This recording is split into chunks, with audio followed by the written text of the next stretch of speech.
Yeah, I mean, I would love to call it an album, but every fucking streaming service thinks it's an EP, so I had to go with that. Do you know the Mars Volta thing about that? No. So Francis the Mute, when they turned it into the label, was only four songs. Is that what it is? That sounds right. Yeah. And when the label was like, we can't release this like this because you owe us an album, and this is an EP because it has 4 songs, ignoring the fact that, you know, one of those songs is so 5 songs, because Cassandra Gemini is 18 minutes long or whatever it is. Yeah, right. And they were like, well, we are just gonna split Cassandra Gemini up at seemingly random places to make it into a 12-song album. Yep, I remember being weirded out by that when I bought that record. They're on our future artists to cover list, right? I hope so. I imagine so. See, if they're not, they're going to be in just a moment. All right, sounds good to me.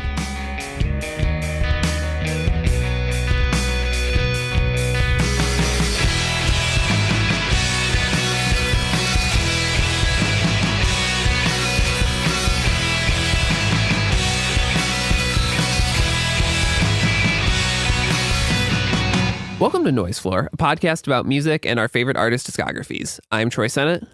And I'm Matt Kistler. And we are continuing on with our Bright Eyes series today, talking about The People's Key, released in February of 2011. Like every Bright Eyes record so far, and in the future, produced by the band and Mike Mogus, mixed by Mike Mogus. This album is... in a way, was sort of hyped up, or maybe not hyped up, but at least teased as the final Bright Eyes album. The band had kind of been on a bit of a hiatus, which we'll talk about in a moment. And Conor had given an interview saying, we're going to do one more. And this is the album. This is a strange album, I think, to be a final album. But Matt, what is your connection to this record? What's your memory of it? Talk about it a little bit. So this is kind of wild because I don't have much connection to this record at all. I don't think. I don't remember much about its rollout. Like the 2011, I had like just been out of college for a little bit. I was like kind of, dealing with figuring out adult life. Maybe wasn't paying as much attention to new music as I would have liked to. So this kind of like rolled past me. And yet, I feel like I've heard the singles from this album 10,000 times somehow. Like I kind of forgot that Shell Game and Jeju Stars are on this record, and like they came on, and I was like sent back to the early 2010s immediately. And I don't really know why, because I don't feel like those songs were everywhere in the way that other songs were everywhere around that time. But like. They really stuck with me. But I know I'm sure I listened to this record at least 1 or 2 times back then, but I wasn't like really along for the ride on the hype cycle. Like I kind of had been for Conor's first solo album, which came out between Casadega and this. And that was mostly because like I had friends who were like, very excited about it as well. And I liked a couple of the songs from that first record quite a bit. And checked out the Mystic Valley Band record at some point in there. Yeah, I don't know. The kind of having the context of this being the last Bright Eyes album, and like it kind of seems like the band kind of brushed that off as like being a thing that they had said leading up to the album in various ways, but clearly it ended up being the last album regardless. Or I guess, quote unquote, where they retired the name is, I think, the wording that they kept using. But yeah, I think the point that we're kind of both reaching here is like having that context. This does feel weird as the last Bright Eyes record, because it doesn't. Conor mentions in an interview that there's a lot of what Bright Eyes has done so far in this record, and I do think that that's true in a lot of ways.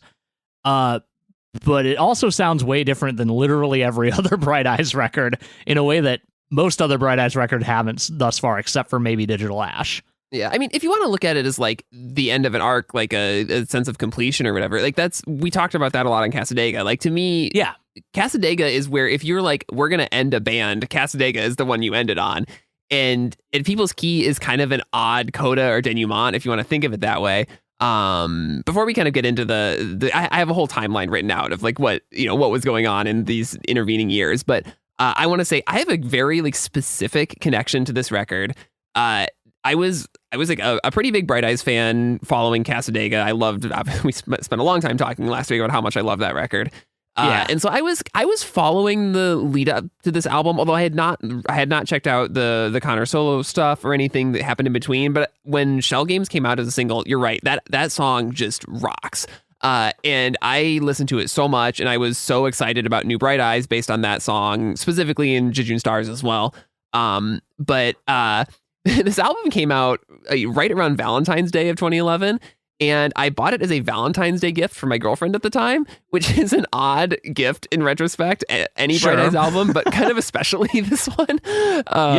But we listened to it together so much around that time that I have a very positive, a lot of very positive associations with this record. And this record was not well received, I think, by a lot of fans, a lot of critics, and I think is still kind of considered a middle tier, if not low tier, Bright Eyes album, as far as I can tell. But I think that this is a really interesting record. I think that the band is trying a lot of stuff. Conor has a very specific set of influences that he's pulling from on this album. That is, I mean, I really, really don't hear a lot of other bands and the folk bands, emo bands, whatever it is, like pulling from reggae as much as he is, or Rastafarianism and science fiction and all the things that he's pulling. He's pulling from on this record. So I'm kind of fascinated by this record. I don't think it is as good as I thought it was when it came out. I think it's actually, fallen a bit in my estimation over the years, unlike some of these other records we talked about. But it is, when I listen to it, I'm just like transported right back to my dorm room in freshman year of college. Yeah, that absolutely tracks, especially given that context. So can I go through my timeline here? Please do. Yeah. So 2007, obviously Casadega comes out. There's some extensive touring around it. And then Mike Mogis needs a break from the band for family stuff. And I think he apparently kind of wanted to be a producer for a little while, which is he's very good at that. It makes sense. And so Conor gets a band together featuring Jason Bozel from Rilo Kiley, Taylor Hollingsworth from Dawes, Macy Taylor, and Nate Walcott, obviously from Bright Eyes. And they make a solo record called Outer South that is I listened to for the first time this week, and it's very good. You said you had liked Outer South a bit when it came out? I liked the he had that self-titled one before that, right? Or do I have the timeline? Oh, sorry. backwards? Yes, I meant the self-titled. Yeah. Yeah. I did like the self-titled quite a bit. I especially latched onto I Don't Want to Die in a Hospital. That song rules. Yeah, that's a good one. It does to this day. Yeah.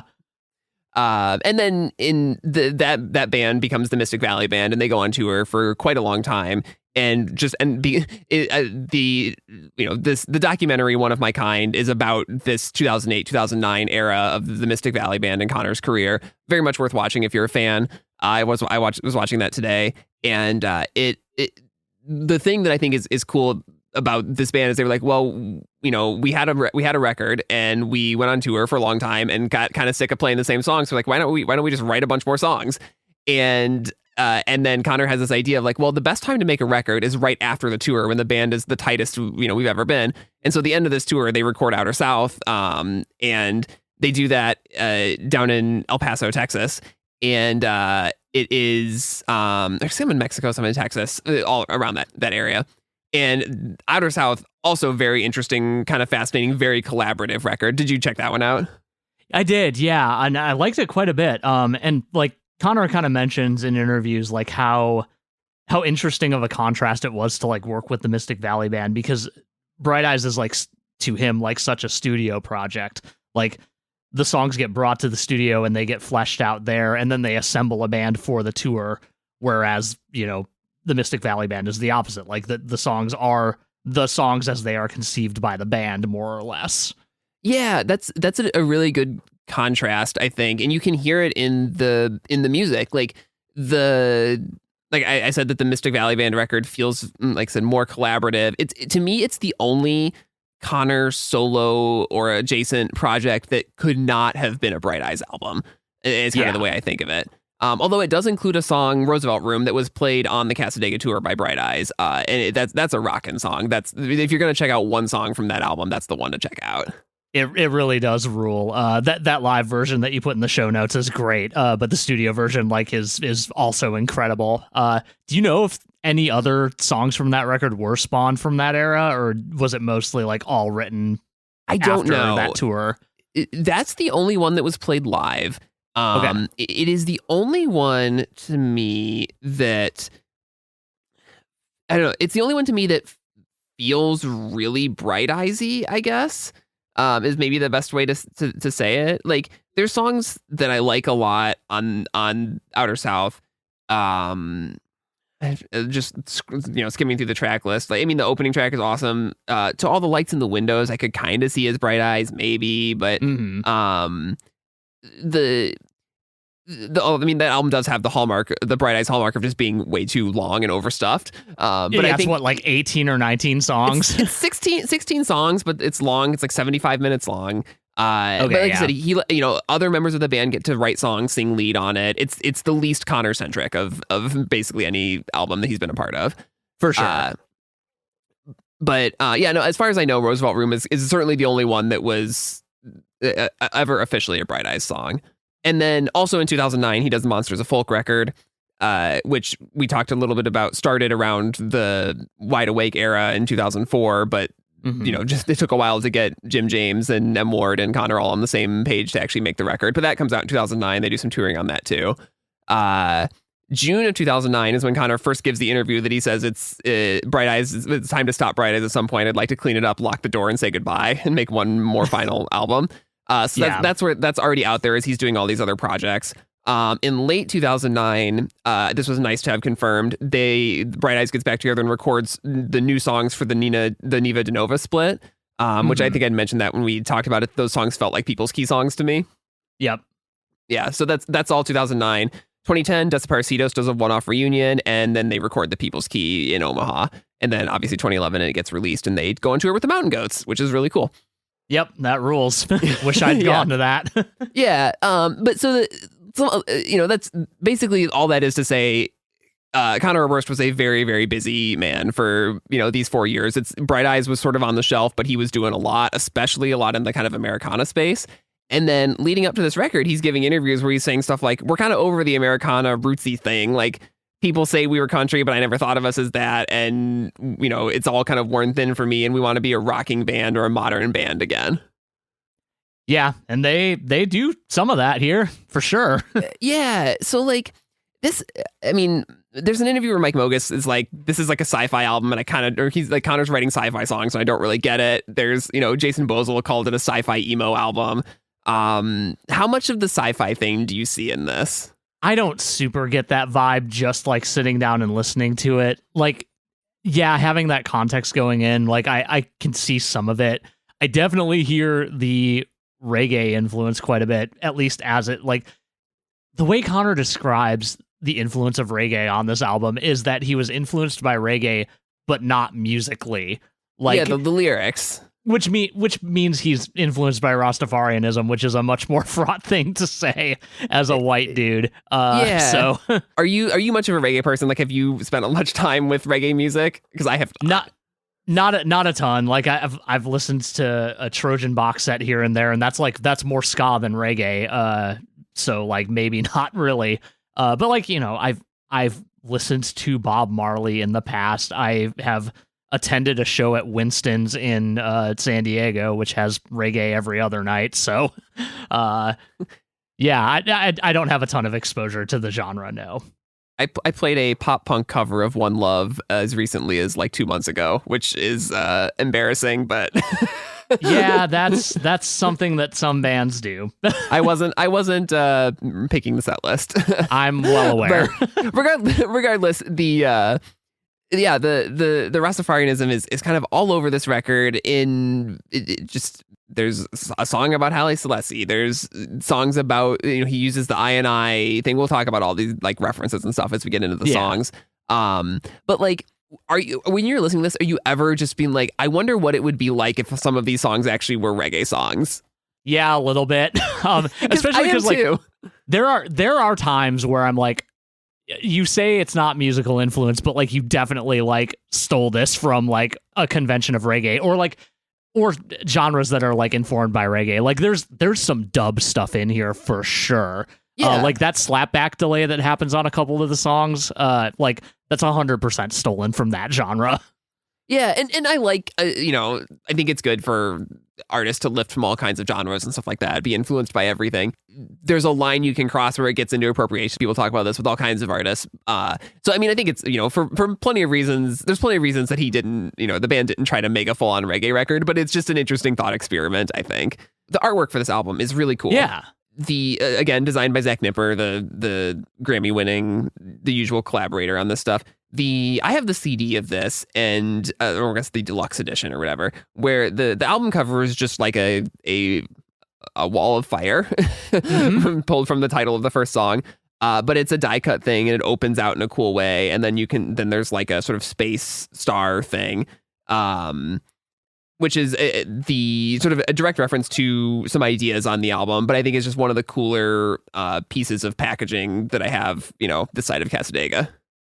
Yeah, I think it's really cool. I would love to see one of the deluxe vinyls in person because that die cut seems really cool, and like it feels like Connor mentioned in that like YouTube like intro thing that they did for the like full album listening party, that like it was like, yeah, he should win a Grammy for this one too. And I'm like, yeah, maybe. That's pretty cool. You said something in your Factory.fm review of this record that I thought was interesting, that you thought this album had more convention to it than most Bright Eyes records. What? Tell me more about that.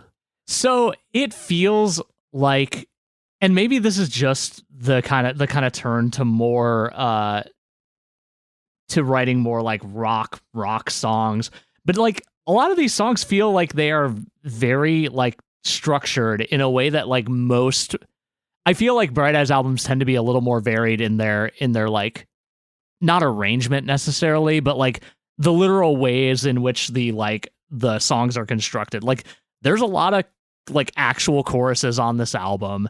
There are not a lot of list songs, with the like very big exception of One for You, One for Me, which we'll get to at the end of the album, obviously. It feels weird for Bright Eyes to feel like that, because I feel like I'm often like kind of struggling to like conceive of like how these songs were written, but these I'm like, oh, these are songs that were written how songs are normally written, which is we kind of talked about this a bit with The Armed, and like it almost feels like an Armed move, because like these are still clearly Bright Eyes songs. They sound like Bright Eyes songs, but they're put into a format that you don't expect Bright Eyes songs to come in, I guess is kind of what I'm getting at. Yeah, I think that makes a lot of sense. And I think that my kind of going backwards through the Bright Eyes discography as I was becoming a fan, I was expecting more stuff like this as opposed to the sort of through composed stuff we talked about on the earlier records. And like, I'm more comfortable in this style of Bright Eyes for sure. And that's probably why I like this album so much. The other thing that's sort of related to that is there's in the an interview with American Songwriter, Connor talks about how he said, my style has changed over the years, maybe slightly less narrative or confessional. These new songs, they mean a lot to me. They might come off as a little more coded or something, but I guess that's just a stylistic choice. Do you hear, do you think that contributes to this sort of conventionality of the album, is that the lyrics are less like are less journalistic or diaristic or whatever, and they're more sort of, I don't know, the lyrics? Yeah, I could totally see that. Like, I think that style of writing lends itself to repetition, to form. Whereas kind of just diving in and like getting all your thoughts out is not going to do that, at least not naturally. not without like a lot of doctoring, which is like I think that's kind of more how like the earlier stuff was written, was like these are how I want these songs to be, because this is the idea I want to get across. I don't want to massage it a lot, so we're gonna end up with these like kind of like weird, like there's some archetypical like Bright Eyes forms, but they're Bright Eyes forms. They're not like, this isn't like an ABC whatever. But like I want to be so clear, that's not a bad thing. It's just like kind of surprising in a lot of ways, because like I feel like every time that we've gotten like a real chorus on a Bright Eyes song, I've been kind of shocked by it thus far, and it kind of happens a lot on this record. Yeah, it's like almost every song. Yeah, and again, like I'm gonna be real. Some of the songs on this I think are some of the best Bright Eyes songs. I don't think the lows are that low on this record either. So I don't want it to seem like I'm disparaging it. It's just very odd for the catalog, especially as this thing that was kind of conceived as like closing the book on Bright Eyes. Right. And to me, as the problem is, I actually do think the lows are pretty low here. But the highs are extraordinarily high. It's a weird record. Yeah. So, I guess there's one other thing we should say about kind of we touched on it a little bit with the sort of the reggae lyrical influence, but this idea of liberation and overcoming oppression and redemption are kind of central to the record in a lot of ways. And I think that's just a kind of a worthwhile thing to keep in mind going through the songs. That reading some of those interviews kind of opened up the themes of the record for me a little bit more. Yeah, and like I guess kind of generally like tying that back to the reggae influence, the Rastafarian influence. Like it seems like what Conor extracted from this was like these kind of like, I don't want to say universal things, because calling things universal is a little bit fraught, but these things that he feels are universal, and I think are identifiably like things that most people I think would agree on a basic level. Like yeah, freedom is good. Like collective liberation is great. I believe that. Yeah, well, I mean, and just the idea of oneness with God and with humanity is, I mean, that's kind of a central idea of Rastafarianism, of the album, and he talks about that being as like, you can find this in like any religion, basically, if you look hard enough and look past a lot of the bad stuff. Yeah, exactly, which he does not like to do and should not do. Right. So let's talk about the songs. Let's do it. This album starts off with Firewall, which it has maybe the most Bright Eyes intro of all of them that we've talked about. This is the one that really like the beginning of Clear Audience is really interesting with the psychics and stuff. This is the one that is, when I think of Bright Eyes intros, this is the one for me. This is a guy who's Conor's friend, Denny Brewer, who he met while recording Outer South.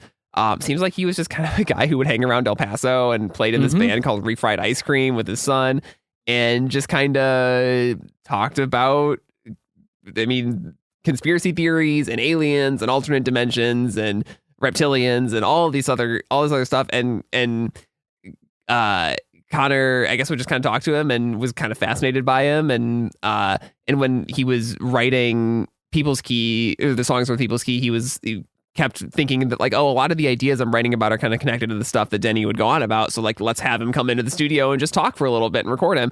And so he's in this intro, he's in a lot of the sort of interludes between songs talking about, all kinds of crazy stuff, including but not limited to pomegranates.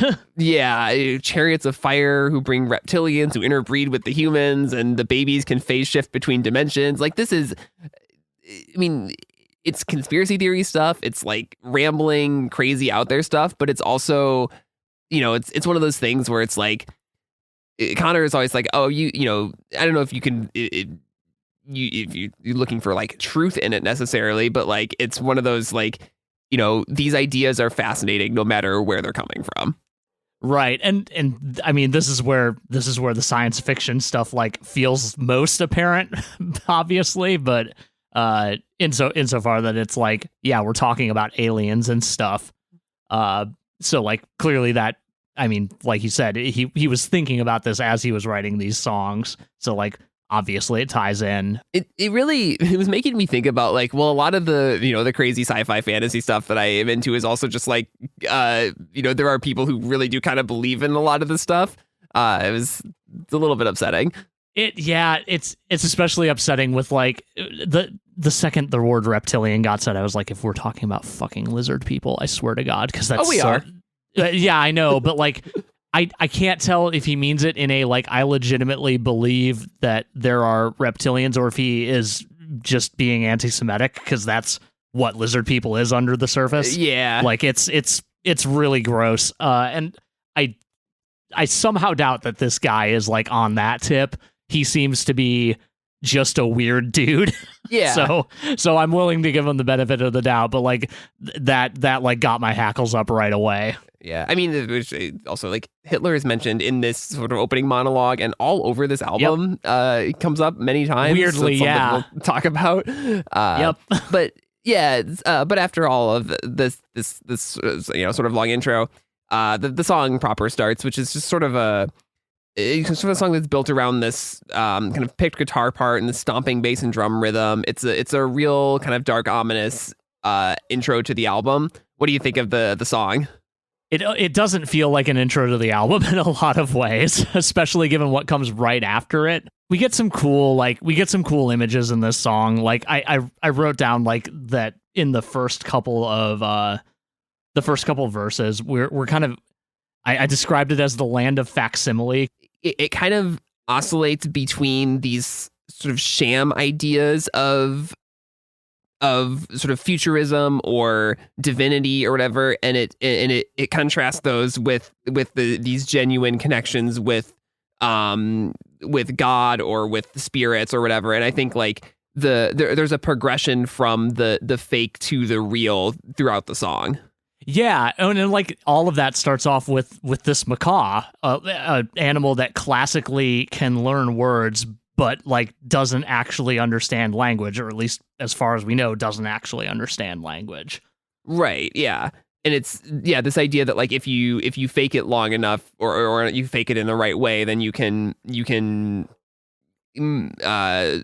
approximate the genuine language, which then leads to like, basically bumming around Epcot and seeing these that then you can do the stage in the house and ultimately it gets up to this. To me, what I read is like a sort of genuine spiritual experience, the bust through the firewall into heaven, and then I'm standing in that blinding light, crooked crosses falling from the sky, seen by I and I, which is the I and I thing is this idea that the Rastafarian idea that about the oneness of God in every human. Yeah. I think it's an interesting song. I don't know that I love it as an intro to the album either. But it's a little bit. It's almost. It's not a false start, but it feels like it doesn't like get me. It doesn't get me ready for Shell Games. I guess is kind of the thing. I won't lie. Like at least half the time when I'm listening to this album, I'm just skipping the song entirely and going right to Shell Games. That's understandable. I wouldn't blame you for that in the least. Yeah. I do a couple of things to point out about this song. One, Conor said in multiple interviews that he sometimes just kind of likes putting a word in a song that he's never heard in a song before. This song has caterwaul, the cry of a cat in heat, not a word I've ever heard used in a song before. Nope, and not one I've heard since. And then I do like there's a line where he talks about, I know diving bell when I hear it, we're going down now under the surface, that there's a very specific production thing that happens there that sounds like the entire song is going underwater for a bit. Yeah. I like how like kind of chaotic that gets around that line, we're going down now under the surface. We also like, we have another fun production thing in the scene, by I and I, where like it kind of, I feel like I use the word melting to describe a lot of Sonic things on this record, and some from Casadega on our last episode, but I feel like it still holds up. That sounds melty at the end, and I like it. And this is, if you listen to the self-titled solo album and Outer South, and then this, like, in a straight line, kind of like I did over the last week, you really hear what the Bright Eyes as a unit brings to the table, because obviously the Americana sounding stuff, the more sort of natural organic sounding stuff on those solo albums is great. And then this is like, it's a whole different approach to how you build a song and what makes a song complete as like with Mogus and like the studio as a tool. Yeah. Well, like, so in one of the interviews, Conor kind of talks about how, cause the question of like, how do you feel you've grown as like, it's the classic, like, so you were a teenage wonder kid type question. How do you feel looking back on that? Which I imagine he's incredibly fucking sick of hearing, even at this point in his career. And he said something along the lines of, I look back at a lot of these songs and I can cringe at the sound of my voice or like a choice we made in the production or whatever. But by and large, I think the songs are good. And like that, like, I think to your point, like this is the Bright Eyes thing, right? Is like the production is like kind of what brings the songs together. Like they are usually good songs to start. Like we've heard Bright Eyes demos before, and they're like more or less like the complete song. They have the vibe of the song, but like the things that like Mike and just the band in general, and obviously increasingly at this point Nate, especially on Casadega, like it makes everything shine. Like not in a way that I mean like it's polished, like in the sense that I would be talking about a major label album, but like really brings out the inherent good qualities of the songs. All right, Shell Games is up next. This was the first single. This is one of my favorite Bright Eyes songs. I just think this thing rocks so much. And you said you were a pretty big fan of this one too. Yeah, this song rules. I mean, I guess we should just start it by talking about the first verse. So the whole structure of this song is built around references to past Bright Eyes stuff. And the first verse of the song is just each line or each image is just an album cover from a Bright Eyes record past. The fireworks from Letting Off the Happiness, the vanity from Fevers and Mirrors, the circuit board from Digital Ash, the city streets from I'm Wide Awake, the shooting star and the palm tree from Casadega. And it takes all these images and lays them at the Arbiter's feet. Just this idea of like, here's all my past, work, my past lives that I've lived, and I've put it all out into the world for everyone to see. And this kind of really, I was so impressed with this when I first heard it, and I still think it's a really cool way to begin a song that I think is large. At least I read is largely about the music industry and his experiences in it. Yeah, I mean, I think that's very valid, and like, yeah, it's an incredible way to start the song. Like, even if you don't have that context, like, it's a catchy ass opening. Yep. But like, yeah, if you're aware of like, oh my god, these are the images from the albums, and we laid them at the Arbiter's feet. Like, oh, like, yeah, we're taking ourselves back to like our past and like kind of relitigating it here, which is like been a theme of Bright Eyes in general, like, relitigating past events and reliving them over and over again.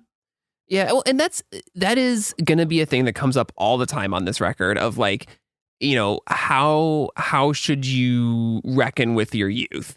Yeah, and it's going to come up all over this record. And all over the song, like this, even just like forgive myself for the many times I was cruel to something helpless and weak. That feels to me like I'm rethinking about the way that I wrote about people, whether that was in breakups or whatever it was, when I was younger. Like, to me, that's,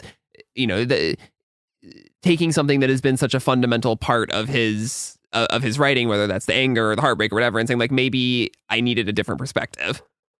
Yeah. Yeah. And then, I mean, in the second verse, I think that obviously the album cover images from the first verse are sort of like the thing that people think about in the song. But the second verse is also full of past Bright Eyes references. The dressed in white, touched by something pure, to me that's the Casadega tour, because the band wore all white on that tour. Death obsessed like a teenager. We talked, all about death on Digital Ash. But just the sold my tortured youth, piss and vinegar. I'm still angry with no reason to be. To me, that's just like, his, especially on Lifted, the anger that runs through a lot of that record, especially like Let's Not Shit Ourselves, is the idea on that album of like, I'm performing my emotions and and it's just a sort of pale reflection of the real emotion of writing the song.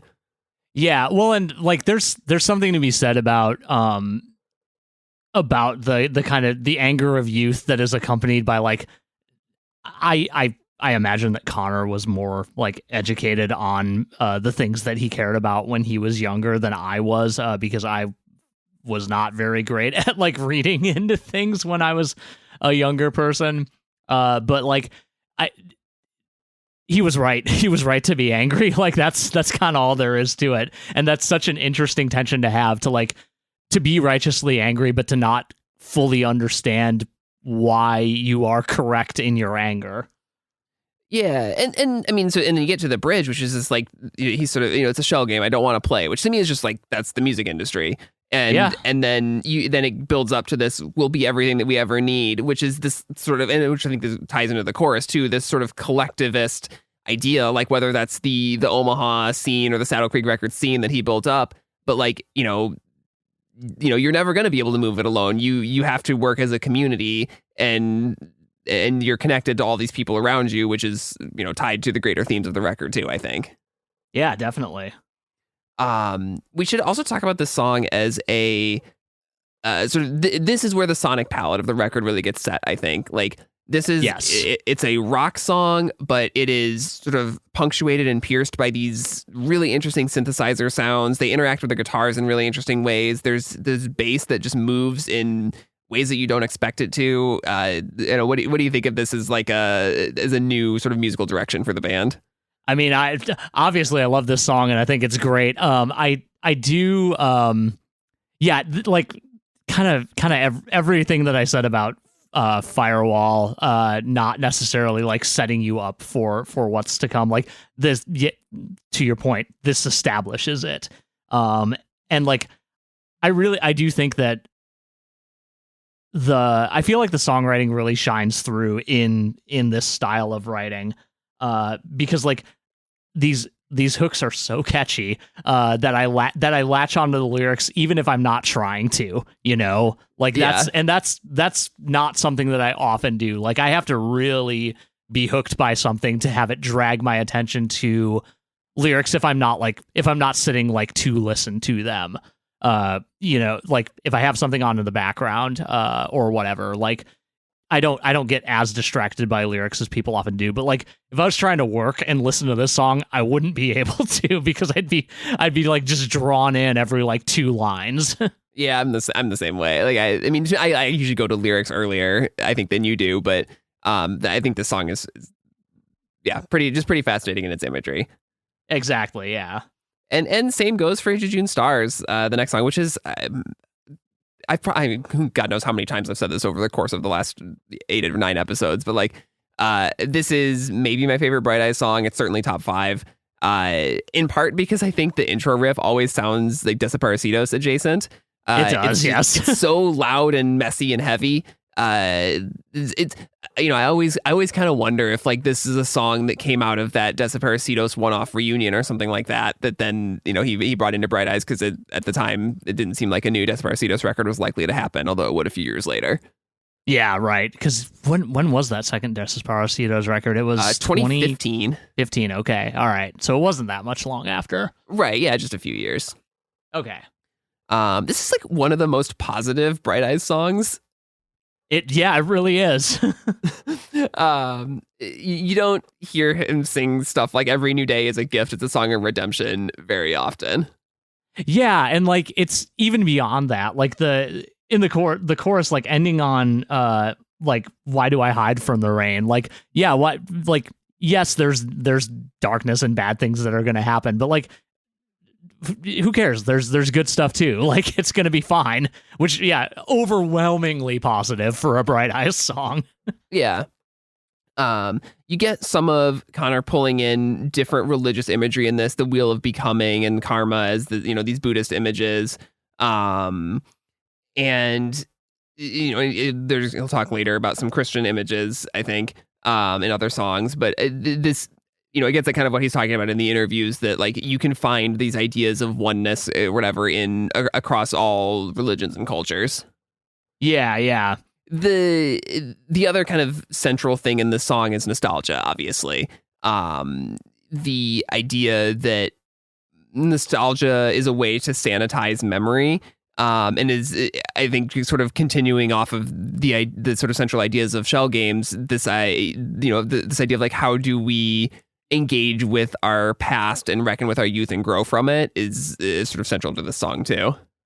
Yeah, well, I mean that's where the title comes from. The idea of a Jejun star. I mean the idea of Jejun in general, and I'm sorry if I'm pronouncing Jejunness of it all. It describes something that's like immature or something that lacks substance, which like kind of is nostalgia, like in a way, at least in the derogatory way that we often talk about it. Yeah, well, and there's I think a somewhat subtle reference to this. So in the bridge is it starts again at our childhood's end, and childhood. I mean, besides being like a phrase that's just is about growing up. Is it also Childhood's End is an Arthur C. Clarke novel, which Arthur C. Clarke mentioned in many of the interviews around this record. One of the greatest science fiction writers of all time. But that book in particular is about aliens who invade and bring peace, but at the cost of removing all of human identity. And so I think that's not a coincidental reference there. No, that feels a very oneness of humanity in a science fiction type way. Yes. Yeah. But also in like a weirdly negative way. Yes, also true. Yeah. I don't know. I love this song so much. It's really great. I think ending that bridge with "I'll die young at heart" is a really inspired way to come out of it too. Yeah. Again, just another like kind of optimistic lyric on his part. This is the outro of the song is you get Denny Brewer back again, and this is where he starts talking about the pomegranate, which is the thing that I most remember from my first listen to this album. Like, why is he talking about a pomegranate? He doesn't even know. That's the thing. Yeah, call it a pomegranate. I can't do the impression, but yeah, I that is one of the more memorable sort of bits of non sort of song ephemera from this album. It really stands out. After that, we get up to Approximate Sunlight, which is I hesitate to call it a ballad, but it's an ominous, spacious, slower song. That is. This is where the album I start to kind of have my doubts about this album. I think this song has interesting ideas, but just never really develops fully. Okay, interesting. I kind of like this song, but yeah, I do feel like it's a little disjointed in a way. Like I feel like it has a central mood, but maybe not so much a central theme, as much as like the other songs on this record do. Yeah, if that makes any sense. Yeah, it does. Like it certainly has a mood. Yeah, it definitely does. I think I can draw a line through the various parts of the song that makes sense to me, at least, in that this feels like a lot of the imagery in the song has to deal with youth, and specifically the loss of youth, whether it's I used to dream of time machines as a child, imagining neckties and coastlines, this idea of someone who's thinking about growing up. Then there's the idea of there you go again, a circular trip, like the solar plexus of some LA shaman, this idea of trying to trying to cleanse yourself of the whatever it is that has sort of aged you too early or whatever.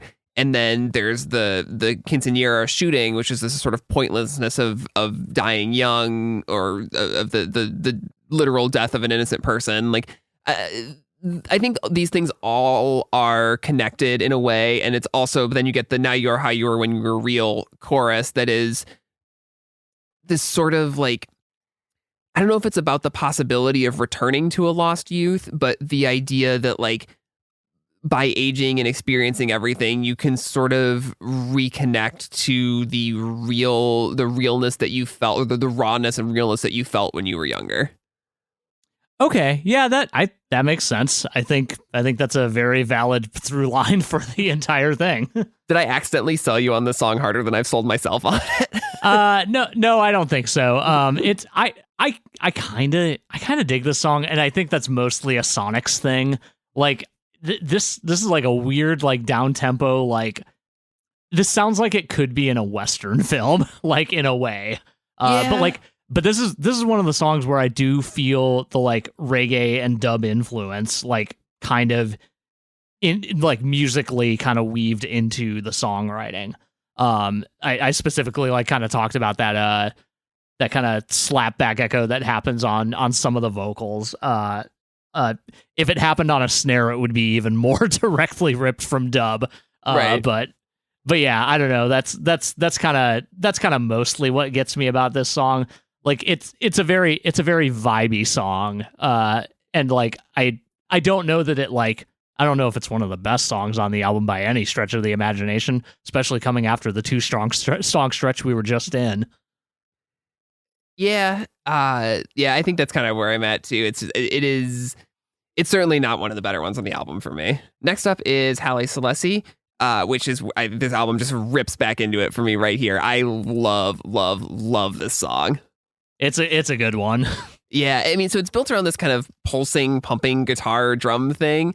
And I don't know what it is about the song. Like I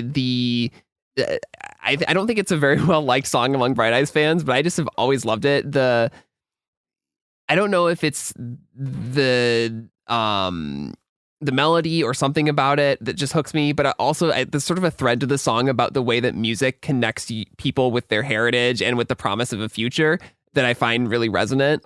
And there's just a lot of lyrics to break down and talk about in the song, I think. Yeah, let's get into that. So I mean, obviously the song is called Halle Selassie, and he was the emperor of Ethiopia and is sort of a divine figure in Rastafarianism, said to be like the last descendant of King David. That's a whole thing. I don't know nearly enough about this to like give a summary of it. Suffice to say, he's a very important figure in Rastafarianism, and is to many people considered like a messianic figure. Yeah. And so this song is kind of the most, I guess, reggae influenced thing on the album, probably. I could see that. Yeah. Yeah. I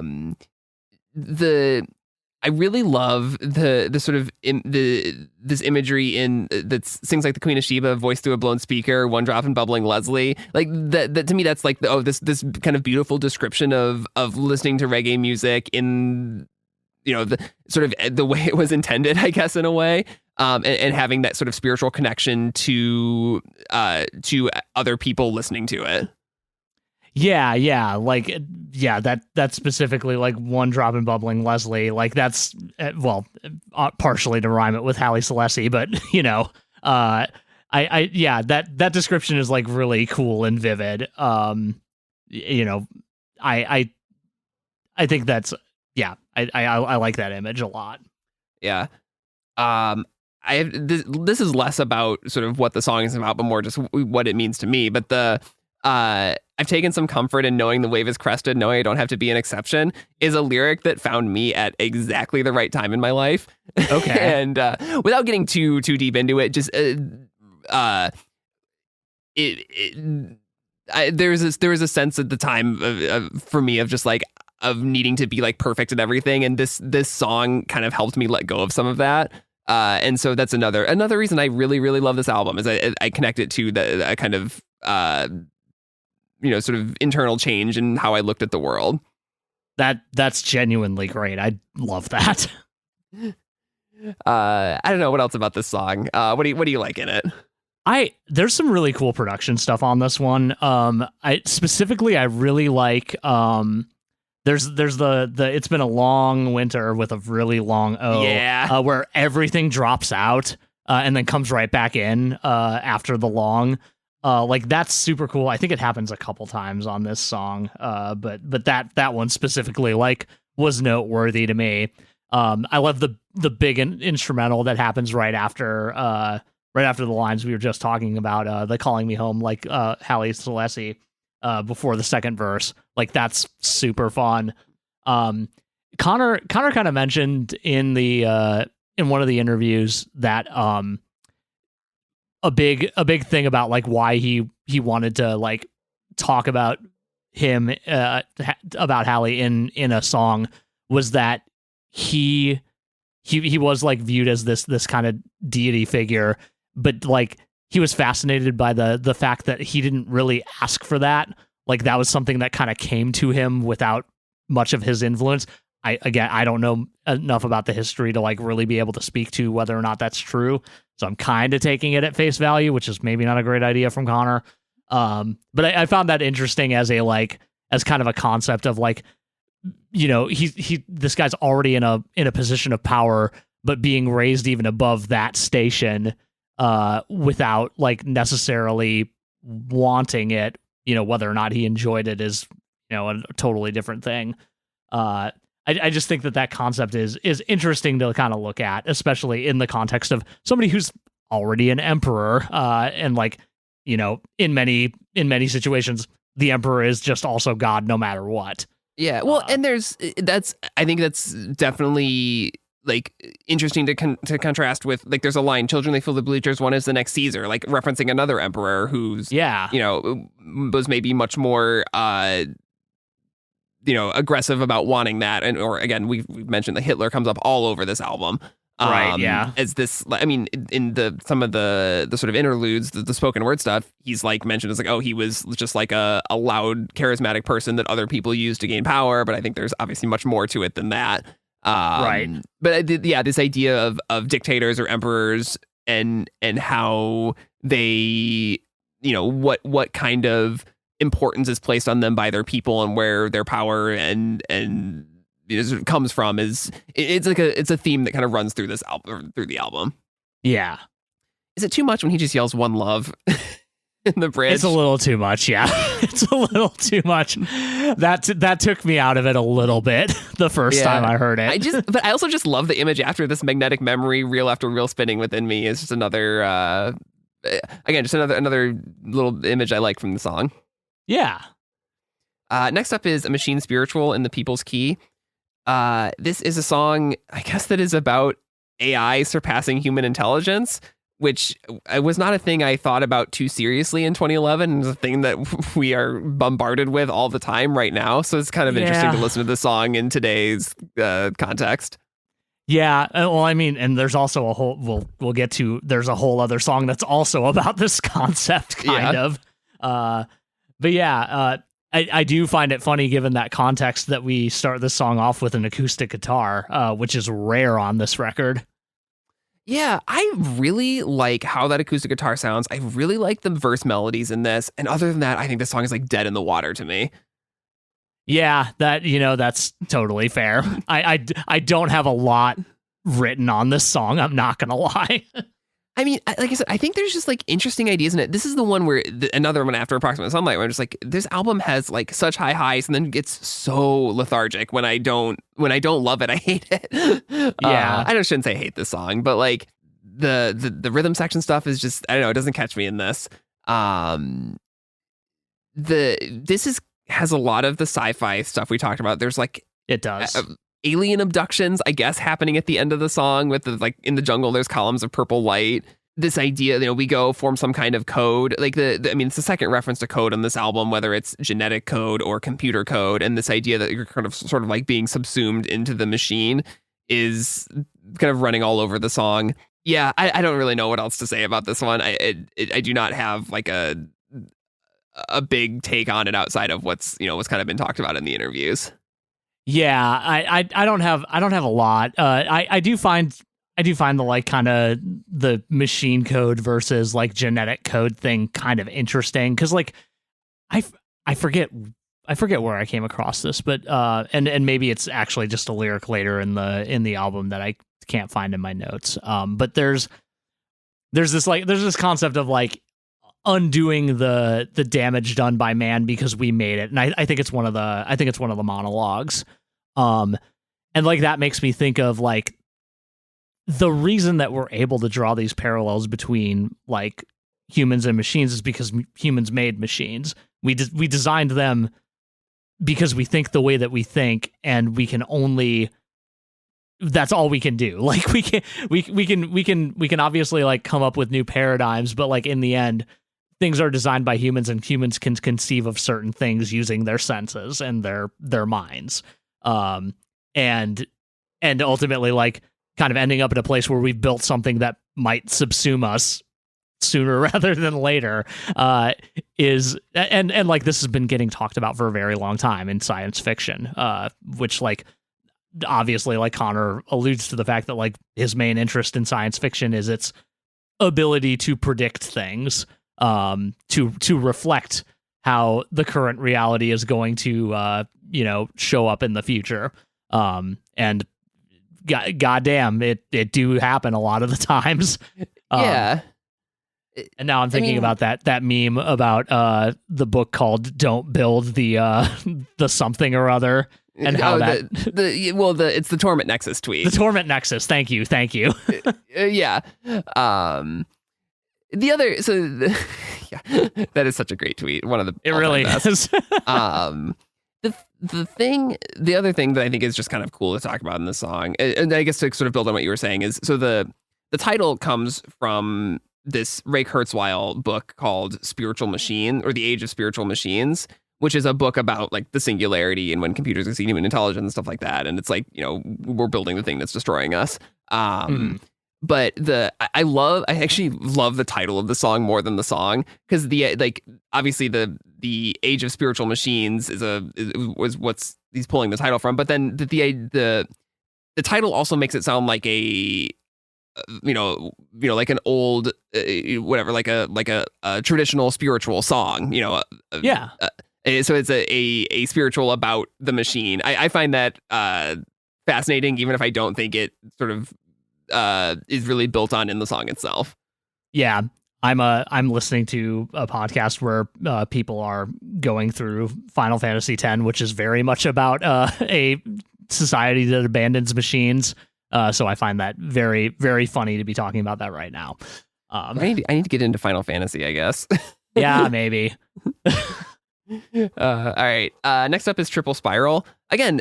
Once again, there's a song I don't like on this record, and then it kicks back in with a song that I absolutely love. I am super into just the whole vibe of this song. It's it's back to kind of my favorite Bright Eyes mode of like, there's a lot of lyrics and a lot of imagery all kind of stacked on top of each other, and it's a really good hook. What do you think of this one?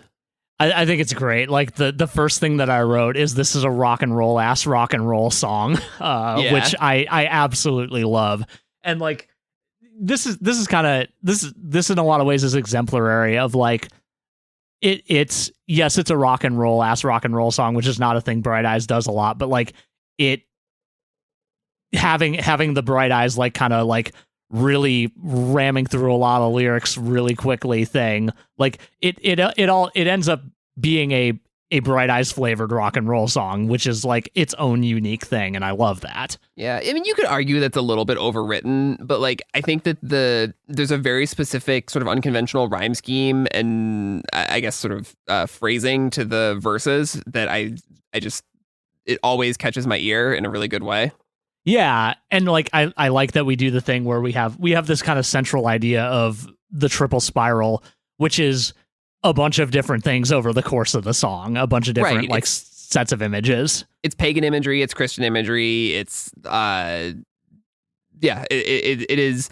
Well, it's sort of reflected in the lyrics. This spinning through the centuries, expanding all the time, is this idea like these symbols can come to represent so many different things over the centuries. Yeah, exactly. There's also some really big Cure synths on this song, and I love that. I love Laura Burhan of the Minor Birds is doing the backing vocals and harmonies on this song. We have maybe not remarked a ton on backing vocals since the really incredible stuff on I'm Wide Awake with Emmylou Harris, but this one really stood out to me. Yeah, and I so just for context for people, I usually am like able to look at more information about songs when I'm taking down notes. This time I just copied all the lyrics into a text document because I was on a lot of planes this past week, so I didn't have down that she was on this song, and that's a shame because I love the Minor Birds. But yeah, her vocals are great on this. Yeah, I've never listened to the Minor Birds, but I think I need to start. I think you would love them. Anything else on this song?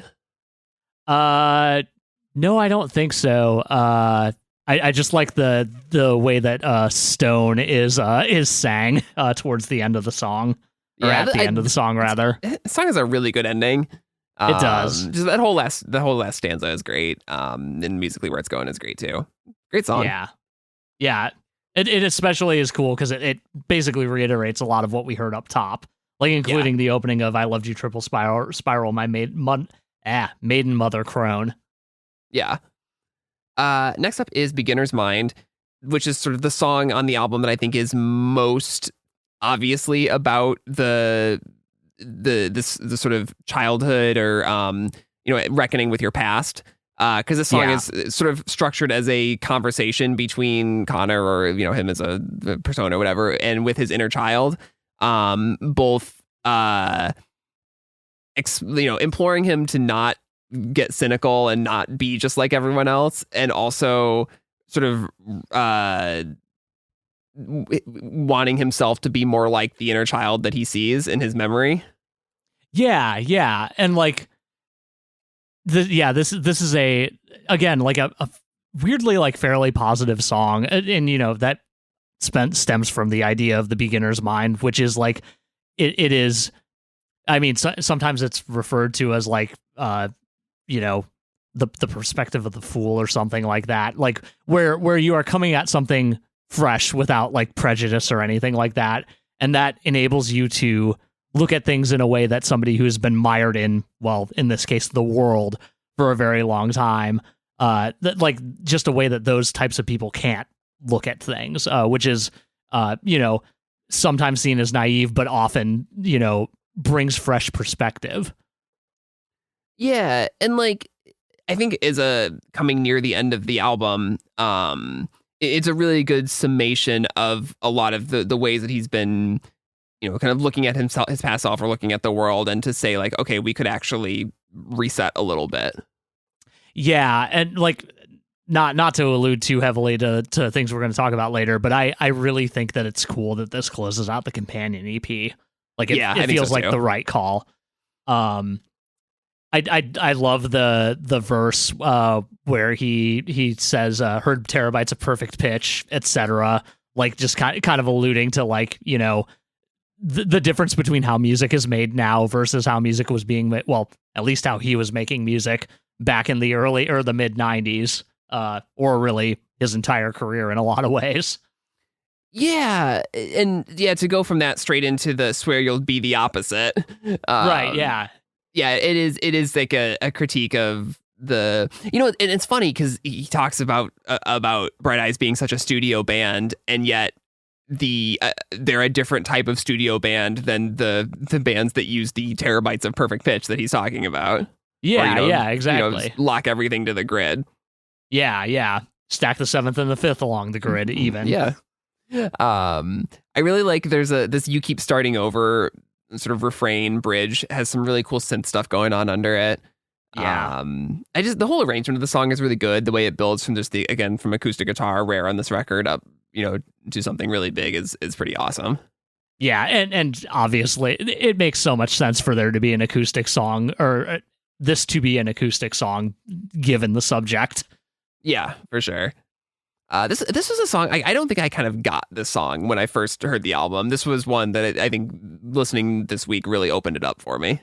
Yeah, I think this song hits a lot more for me now than it ever has in the past. Given my limited listening, like I can imagine if I heard this in 2011, I would not have gotten it. Oh yeah, I was too young and 14 years ago to appreciate this song for sure. Yeah. Next up is "Ladder Song." This is really a very sad song about losing a friend to suicide. This is really just it's Conor on a piano. There's some other like stuff going on in the song, maybe some saw, some synths, but it's all in the background, just kind of accenting certain things. But this is really about Conor alone in a room with a piano. He said that I think he wrote this song kind of late while they were in the studio, and he said it felt like the missing piece, but I didn't know there was a missing piece. Oh, that's such an interesting take. Yeah. So I think, and so this song, like it does, it incorporates a lot of imagery from the album. I mean, literally fall asleep reading science fiction and, looking at the, sort of looking back on a life, but just I think through the lens of a friend you've lost. It's I don't know, this one hits. Yeah, it's devastating, really. Yeah. What one note I did have is at the end of that verse you were just or that bit of the verse you were just talking about is that ending line of "Let Jesus hang and Buddha sit," and I was like, my note on it was, "You sure that's what they want to do? Are you sure?" I don't know that either of them would like that very much. Yeah, I don't know. The something about that lyric reminds me of "I Must Belong Somewhere." Oh yeah, that's fair. That's fair. But yeah, I mean, again, just another. We could go through like line by line and talk about all the imagery if we really wanted to, but I think just the I would just highlight the very end of the song. The "You're not alone in anything. You're not alone in trying to be" is a really great sentiment. Yeah, it really is. The end of the chorus, I think also, like, given the context of the song, like kind of hits pretty hard to the "I'm tired of traitors always changing sides. They were friends of mine." Yeah, the way he sings that is so good. Oh my god, I know it sticks. Yeah, there's a vulnerability to this performance that I think is. I don't want to.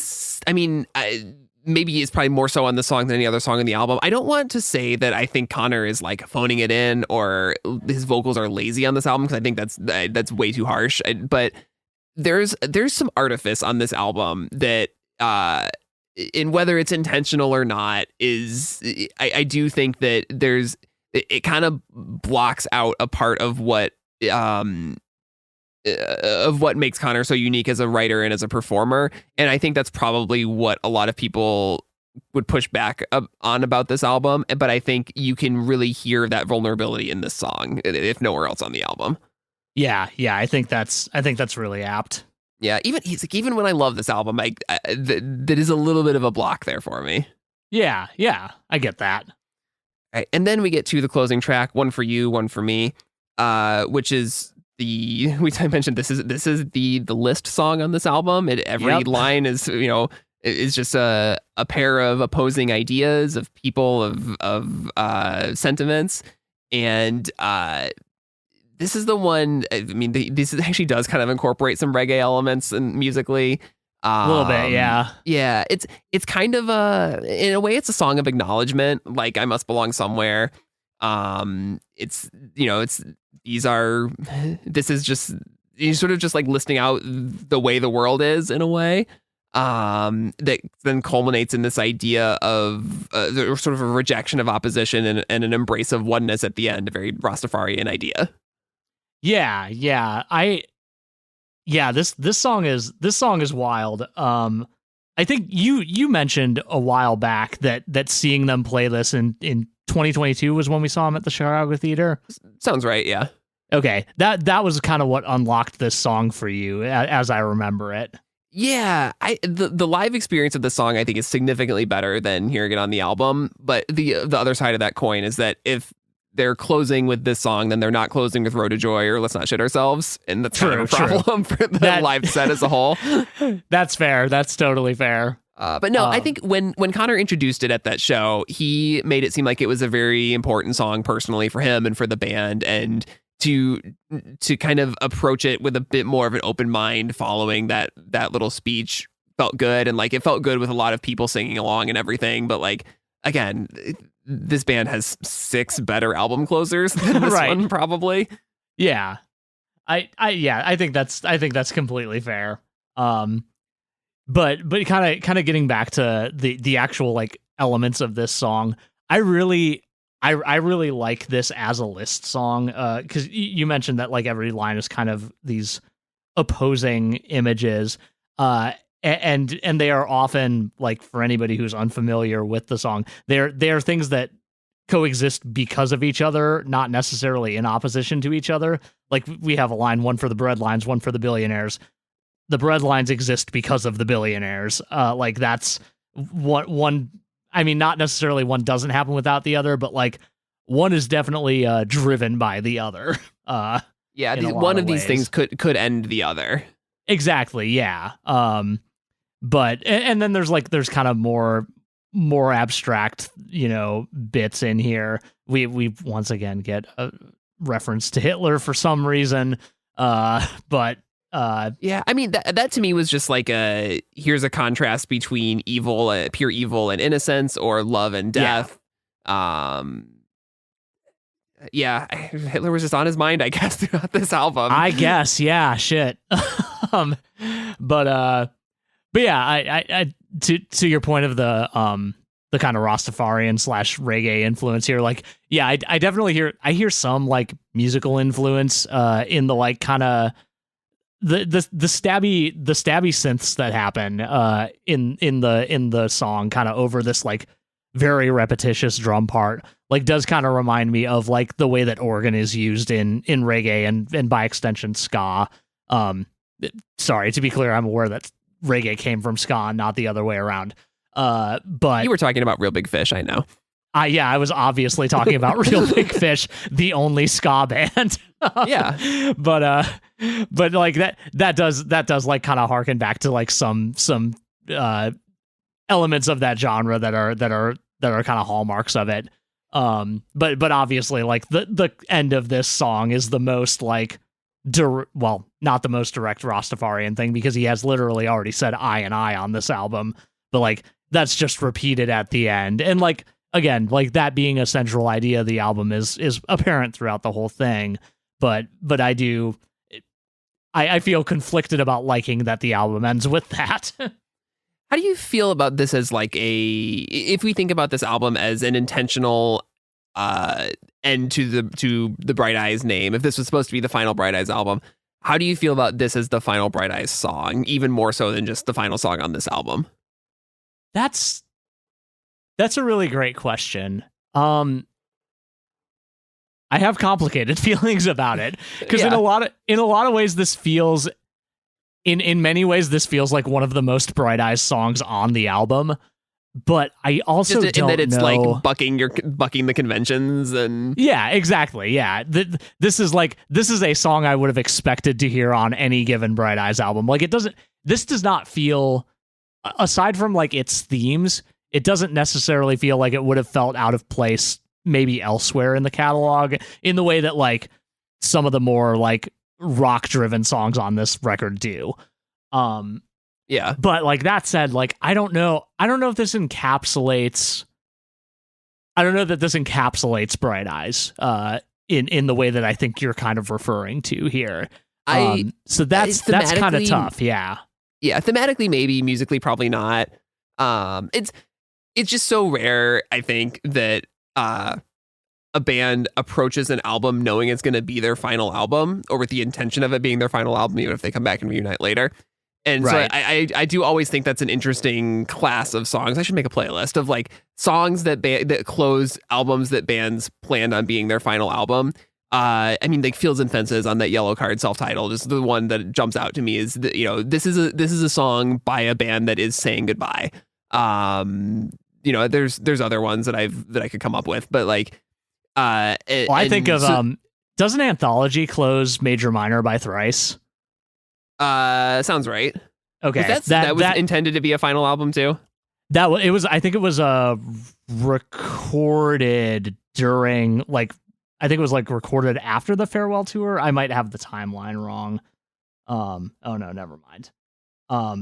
But either way, I think they knew. Yeah, it certainly feels like they did based on that song. Yeah, I guess the one the obvious one that we're forgetting is Stay True. Yep. Which, again, I can't remember the timeline if they kind of knew going in that was going to be it, but there's a sense all over that album of finality too. Yeah, definitely. But yeah, so I don't know that this song is kind of in the same class as those, but it's just something that's interesting to think about. Yeah. And you get a little bit more Denny Brewer at the end there. Yes. Which he has I don't think it's in the lyrics. I don't have, but it's something about mercy at the end that I think is like a really nice note to end the album on. Yeah, it feels right. Yeah. So I don't know. As an album as a whole, like again, I can kind of repeat myself here, but like I love some of this album so much, and some of it just falls so flat for me. It is one of the most inconsistent Bright Eyes albums, even though I think a lot of their early stuff is pretty inconsistent too. It's just it's more apparent here because of how much I love about 5 of these songs. Yeah. I think that's totally fair. Like again, the highs on this album are very, very high. Yeah. We have some B-sides to talk about. The first one was Coyote Song, which this came out before the album.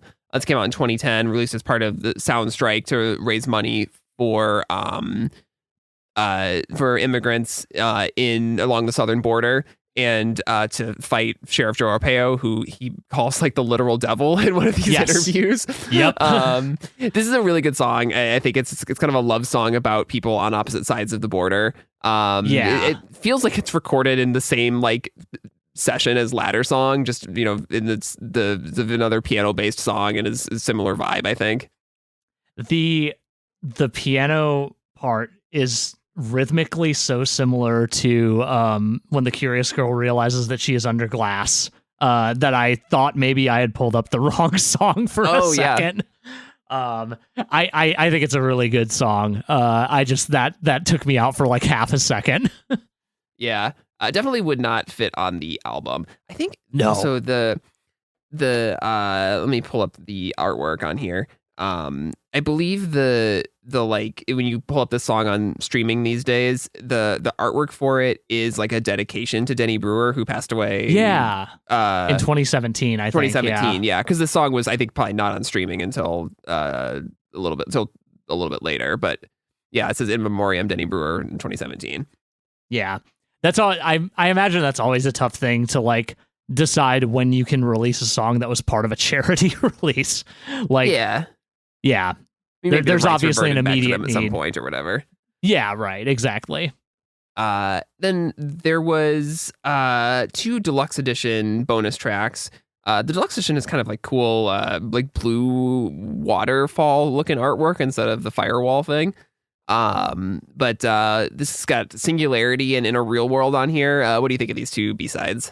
I like them quite a bit. I kind of alluded to Singularity earlier as being the other song that is in fact about this idea of artificial intelligence kind of overtaking humanity, and like we end up in this place where we can just kind of pass our consciousness along indefinitely. This song is from the perspective of the AI, right? That's at least how I read it. I believe so. Yeah. Yeah. It's an interesting idea. This song has no energy at all to me. No, it's yeah. To your point of it being from the perspective of the AI, I literally wrote, "This is a touching ode to the idea of the singularity," which is a wild sentence that I wrote. But yeah, Skynet Conor's have an voice ASCAP account. Yeah, right. Conor's voice sounds kind of weird on this one. Like on top of it being pretty low energy. Like I don't have a problem with it by any means. I think the synths on this one are pretty good, but like. Yeah, some about it doesn't like quite come together for me. Yeah, that's I basically feel the same way about in the real world. Just this slow jam vibe thing is not for me. Yeah, that's fair, and it's kind of weird to have both things on. Like this was a bonus 7-inch, I think, in the deluxe edition, like physical format. Yeah. For the vinyl at least. It is really odd to have just like an A side and a B side that both like kind of have this more like down tempo feel. Yeah, I mean, I guess the positive thing is like I think he was, the band was very right to leave these songs off the album. Sure, they picked the right ones from this batch, even if there's some that I don't like. Yeah, and then there's a cover of "We Are Gonna Be Friends" by the White Stripes for another compilation. Yeah, which is I don't remember if I listened to this. I'm sure I've heard it at some point. It's so it really like it's just it's really synth and drum machine, and that's it. And then it's Conor and First Aid Kit doing accompaniment on vocals. Okay, I need to refresh myself on this song then. Yeah, I mean this song's weird, like all White Stripes songs are. I like it. We have it as a children's book, which is that's fun. Yeah, I love that. All right, and then we've got the companion EP. This is, I think, the last of the companion EPs that they recorded, and is, again, I feel like there's a little bit of some genre dartboard stuff going on here, although not nearly as much as on the last couple. What do you like about or dislike about the companion EP? So I don't know that I feel that there's as much like genre dartboard as it seems like what they tried to do, with the exception of the Prince cover, which we'll probably talk about a little more, is they went, okay, what's the energy of this song? Okay, we're gonna do kind of that, but with a different arrangement. Yeah, I don't know. I'm into this version of Jejune Stars. It's really good. I would enjoy seeing that version live. I think that would be fun. But like, I don't know, Firewall is like, here, let's play it as a blues tune, which it kind of is anyway. Yeah. But Right. you know, this Approximate Sunlight with the horns, I don't know. It's like they tried to put some energy into it, and I still think it's kind of a dud. Yeah, there's that really weird follow your heart at the beginning of Approximate Sunlight too, which I don't understand. Yeah. I mean, then it's like Beginner's Mind, which is this is a nice version of Beginner's Mind, but it also is just like Viva La Vida a little bit. The Machine Spiritual version on this, is that just a really, really shaky performance, or are they like intentionally fucking with the tape a little bit? So I assumed that the idea behind that one was to make it sound like the oldest possible Bright Eyes song. Okay, I can go with that. That was, yeah. My first note is this just acoustic guitar? Is everything being run through a filter? And then this sounds like an old Bright Eyes song. Yeah, I'm into that. You know, the way to tie, you know, the oldest stuff to, at the time, the newest stuff. Yeah. But yeah, we should talk about the Prince cover, which I think is the highlight of this EP. I like this version a lot. Got a real sexy Fender Rhodes part in it. It really does. It's one of those things where like I hadn't heard this song in a long time, and I didn't like have like it doesn't say like by Prince Rogers Nelson or originally written by Prince in the, like, unless I dig into the credits on Tidal. But I heard the chord progression and I was like, this sounds so this is Prince. Great. Like that dude was so distinct in his songwriting style without it ever getting stale. It's incredible. I love Prince. He's great. I was the other day, I was like, should we do a Prince series? And I realized it's like 70 albums or whatever. It would be so much. And things would get released while we were doing it too, because he's got so much unreleased stuff. 39 studio albums. Sorry, Prince heads. We can't do it. That's too many. We can. It'll just be an entire year. Yeah. I think that's all the People's Key. Kind of a strange era of the band, but an interesting one to talk about, I think. Yeah, especially since we know that later on the band comes back. Right, yeah, that's the thing is they actually go on hiatus shortly after this, and and then we go a long time wondering if we're ever going to get another Bright Eyes record. But for now, random recommendations. What do you got this week? So this week, I'm going to bring something that I alluded to several weeks back, probably a while ago. I don't know. Singles get released so long before albums do now. My recommendation this week is the album A Little Death by Claire Rousey. I recommended the single several episodes back, and the album lived up to my expectations. This is the third in kind of an unofficial trilogy for Claire, which started with the record A Heavenly Touch, which I think came out in 2019 or 2020.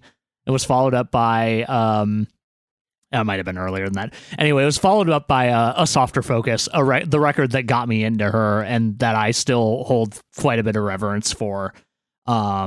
This kind of closes out that trilogy, which like I want to listen to them all back to back and like kind of feel out like what strings them together. But it makes sense. Claire Rousey is an artist who does a lot of stuff. She refers to her music as emo ambient, And I think that's like very apparent on her record from last year's Sentiment, which I talked about in our albums of 2024 episode. But I feel like that influence is kind of like all over all of her records a little bit. But this one this feels like such a culmination of a lot of the stuff she does really well. There's some like very cool spoken word stuff happening on this. There are some really great textural drones happening. There's a lot of great field recording type stuff interwoven into here. And this album just feels very carefully crafted, and I think it's the best in the bunch, and that's saying a lot given how I felt about the rest of the trilogy. So if you're into ambient music or music concrete or anything like that, and you're not already checking this out, I'd highly recommend it. A Little Death. What you got, Troy?